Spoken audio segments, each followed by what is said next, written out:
వెళ్ళాలి, లండన్ వెళ్ళాలి అంటే నా కోర్టుకి వెళ్ళే ముఖ్యమంత్రి. కోర్టుకి వెళ్ళడం మనకి దేశం దాటడానికి కోర్టు పర్మిషన్ తీసుకునే వ్యక్తి ఈ రోజున మన రాష్ట్రానికి ముఖ్యమంత్రి. తండ్రి తమ్ముడు రైస్ మిల్లర్ల అధ్యక్షుడు, తండ్రి ఇంకోటి civil supplies corporation chairman, MLA ఉన్న చంద్రశేఖర్ రెడ్డి గారేమో కూర్చోబెట్టి గుండాగర్దీ, బెదిరింపులు, మాఫియా, గంజాయి, పేకాట క్లబ్బులు, బ్లేడు బ్యాచ్లు, బెదిరింపులు, గంజాయి మడడువుల్ని మన కాకినాడకి రక్షణగా ఉన్న మడడువుల్ని అడ్డగోలుగా ధ్వంసం చేసిన వ్యక్తి. 7 నియోజకవర్గాల్లో కాదు, మనకి గోదావరి జిల్లాలో, ఉమ్మడి గోదావరి జిల్లాలో ఎక్కడికి వెళ్ళినా ఇతని పాదముద్ర ఉంటుంది. మంచి పాదముద్ర కాదు, చెడు పాదముద్ర, గంజాయి పాదముద్ర, మైనింగ్ మాఫియా. ఏం చేస్తాం చెప్పండి?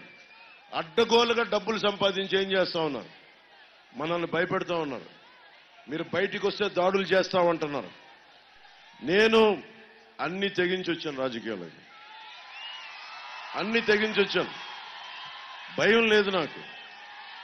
ఈరోజు నాకు నిజంగా చెప్పాలంటే ఈరోజు ఆఖరి రోజు ఎన్నికలని కూడా కాదు నేను వచ్చింది.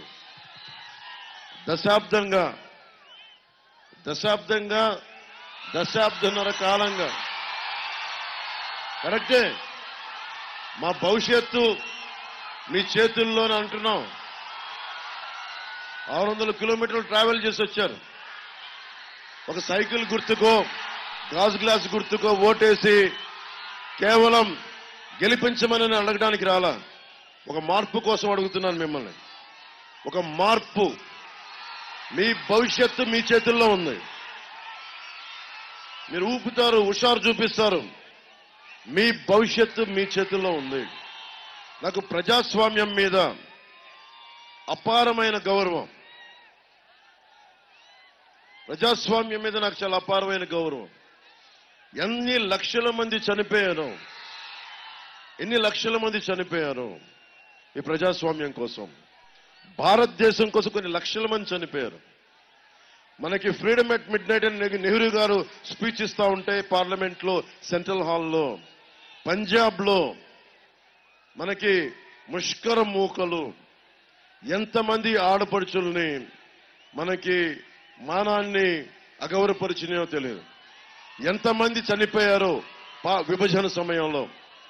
భారతదేశం అన్ని మతాలకి, అన్ని కులాలకి రక్షణ కల్పించింది.